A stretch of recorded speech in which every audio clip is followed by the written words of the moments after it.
Salam hər birinizə. Mövzumuz nədir? Azərbaycan Sasanilər dövrü. Azərbaycan Sasanilər dövründə. Azərbaycan, qədim Azərbaycan torpağıdır. Bu hissə niyə ayrıdır? Azərbaycan ərazisidir. Niyə? İlham. Şimal, bir tərəf şimal, bu tərəfdə Cənubi Azərbaycan. Şimal Azərbaycanda hansı dövlət mövcud olub? Albaniya. Albaniya, cənubda bəs? Atropatena. Gəlin ən qədimə baxaq. Bu ərazidə ilk dövlətimiz hansı idi bizim? Manna dövləti nə vaxt mövcud olub? Eramızdan əvvəl 9, neçənci ildə süqut edir?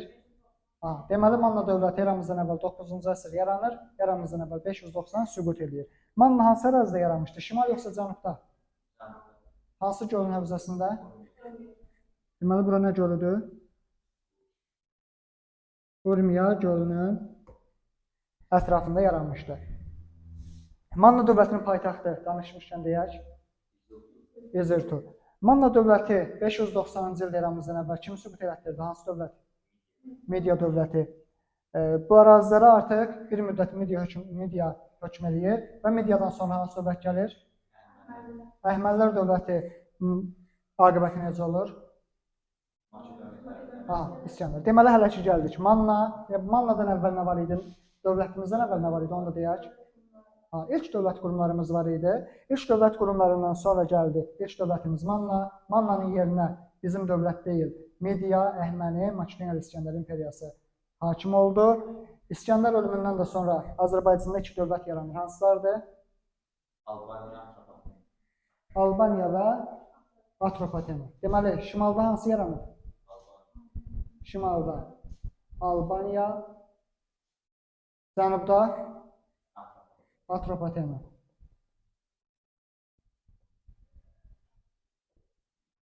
Atropatenanın paytaxtı hansı şəhər idi?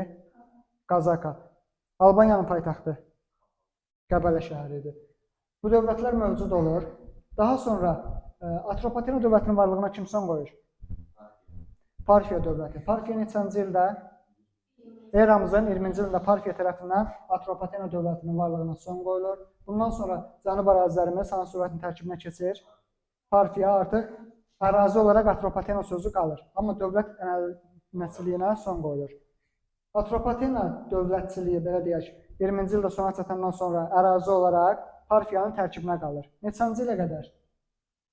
Bundan indiki dərsimizdə danışacağıq biz. Parfiya dövləti mövcud olur. Yaxınlaşırsan. 226-cı ilə qədər. 226-da nə oldu?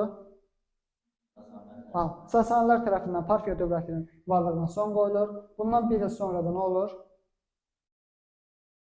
227-ci ildə Atropatena ərazisi nə baş verəcək? Məntiq cəhətdən fikirləşək. Ərazi olaraq da Sasanların tərkibinə keçir. Artıq burada Sasani quruluşu formalaşır. 227-də Atropatena əlinə keçir Sasanların. Albaniya nə vaxt keçir?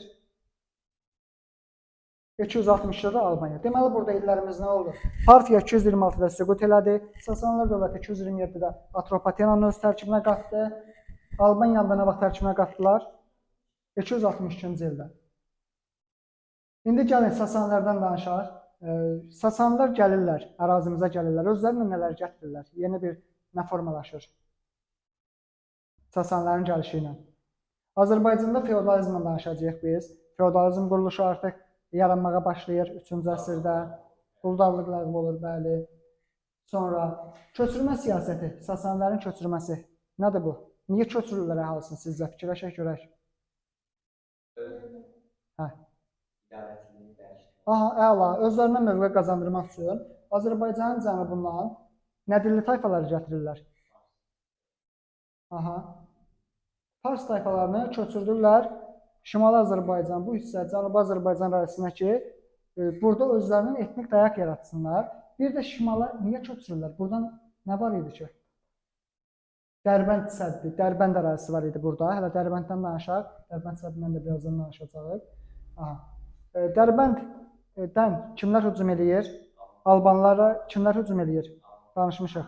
Alanlar, Xəzərlər, Hunlar, Basillər hücum eləyir. Bu hücumların qarşısını almaq üçün də Sasanilər burada Dərbənd səddi çəkdirirlər. Həm də Dərbənd səddindən əlavə əhalisini də bura köçürürlər ki, öz əhalisi də burada yerli əhaliyə kömək edib o hücumların qarşısını alsın. Maneəlik təlimindən danışırıq biz. Sasanilər dövründə bir mane təlimi yaranır. Maneəlikdən əvvəl Sasanlərin öz dinləri Zərdüştlük idi. Onlar getdiyi əraziyə Zərdüşt dinini yayırdılar ki, əhali Zərdüştlüyə inansın, bunun vasitəsilə də insanları itaət altında saxlasınlar. Amma ki, artıq eramızdan əvvəl, bizim eramızın 3-cü əsrində nə yaranır? Maneəlik təlimi yaranır. Maneəlik təlimi də buydu ki, yəni bunda əhalinin elə bilin ki, şimalında Buddizmdir, bütə inanırlar, çox tanrılıq var, bu hissədə Zərdüştlük var. Yəni maneəlik deyir ki, bütün dinlər birləşsin. Bütün dinlər birləşsin, cəmiyyət, düzgün bir cəmiyyət yaransın. Amma bunu manilər sülh yolu ilə deyirdilər. Bunu silah yolu ilə, üsyan yolu ilə deyən kimlər idi? Məzdək. Məzdəklər hərəkatı neçənci ildədir mən deyim sizə? Gələn dərsdə sizdən soruşaram. Neçənci illər oldu? Məzdəklər hərəkatı 481-529 oldu. Biz maneəlik sözündə, maneəlikdə keçirik. Deməli, 3-cü əsrdə yarandı. Məzdəklərdə keçirik ki, Şah Firuzun dövründə və onun varislərinin dövründə Məzdəklər hərəkatı gücləndi. Bir də burada bir hökmdarın adını çəkirik. 1-ci Qubad. 1-ci Qubad 1-ci Məzdək hərəkatını dəstəkləyir. Onlara taxıl anbarlarını da açır, hələ çörəklə, ərzaqla təmin edir ki, əyyanlara qarşı vuruşsunlar, dövlətə qarşı çıxan əyyanlara qarşı Məzdəklərdən istifadə edir. Amma əyyanlar 1-ci Qubadı taxtdan salırlar. 1-ci Qubad ölkədən qaçır, gedir şərqə. Xəzər dənizində şərqində bir türk dövləti var idi, Axund dövləti. Axund türklərə sığınır bir müddət, sonra əyyanlar 1-ci Qubadı geri çağırırlar, geri gəlir əyyanlarla razılaşır və artıq Məzdəklərə qarşı çıxır. Çünki Məzdəklərə qarşı çıxmasa 1-ci Qubadı hakimiyyətə buraxmayacaqlar. Və Məzdək və onun ideya davamçıları ölür, amma xalq arasında uzun müddət Məzdəklər hərəkatı qalır. Sonra biz danışırıq burada vergilərdən.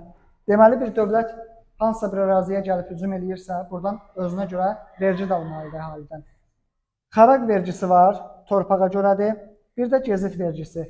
Gezit vergisi də cana görədir. Yəni elə bir ki, Sasanlar dövləti deyir ki, mənim dövlətimdə kim, ya da mənim dövlətimə tabe olan ərazilərdə kim nəfəs alırsa, kimin canı varsa, kim işləyirsə mənə pul ödəməlidir. Gezit vergisini alır, cana görə vergidir. Xaraq vergisi də torpağa görə alınır. Əsasən bu dəyişir. Yəni şəhərə yaxındırsa torpaq, buradan vergini daha çox alırlar, yaxud torpağın şəhərdən uzaqdırsa vergini az alırlar, ya da ki, məhsuldarlığa görə. Yəni bunu necə başa düşürük biz, Ramal? Aha. Yəni şəhərdən uzaq, məsəl üçün indi Bakı şəhərində torpaqlar şəhərin özündə bahadır, yoxsa kənar yerlərdə? Şəhərin özündə. Onda da o həmin dövrdə də olduğu kimi. Sonra biz feodalizmdən danışaq. Dedik ki, feodalizm yarandı. Bu dərsimizdə feodalizmlə əsas toxunuruq. Avropada feodalizm və Azərbaycan ərazisində feodalizm. Azərbaycanda feodalizm nə vaxtlar yaranır? 3, görmürsünüz? 3-5-ci əsrlərdə yaranır. Sonra təhkimlik yoxdur, şəxsi təsərrüfat yoxdur. Amma Avropada 5-7-ci əsrdə yaranır. 17-ci əsrdə süqut eləyir. Burada təhkimçilik var, şəxsi təsərrüfat da var. Bu nə deməkdir? İndi təhkimdən də danışacağıq. Yəni ki, Azərbaycanda kəndlilər biraz azaddırlar. İqtisadi cəhətdən asılıdırlar, ərzaq baxımından feodaldan asılıdırlar. Amma qul kimi deyirlər. Avropada isə onlar qul kimidirlər. Qul kimidirlər. Şəxsi təsərrüfat. Azərbaycanda feodallar belə deyək, tənbəl idi, əllərinə keçən pulu öz təsərrüfatlarına belə deyək, yatırmırdılar, yeyirdilər, içirdilər. Amma Avropada öz təsərrüfatına yatırırdılar.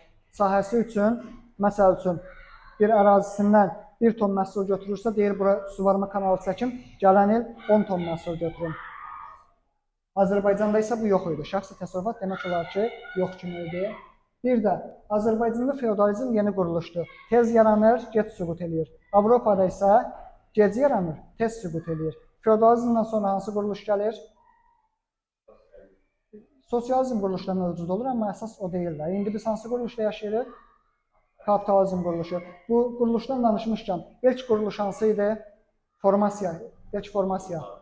İbtidai icma, ibtidai icmadan sonra quldarlıq, quldarlıqdan sonra feodalizm, daha sonra da kapitalizm, bəzi dövlətlərdə də sosializm mövcud olubdur.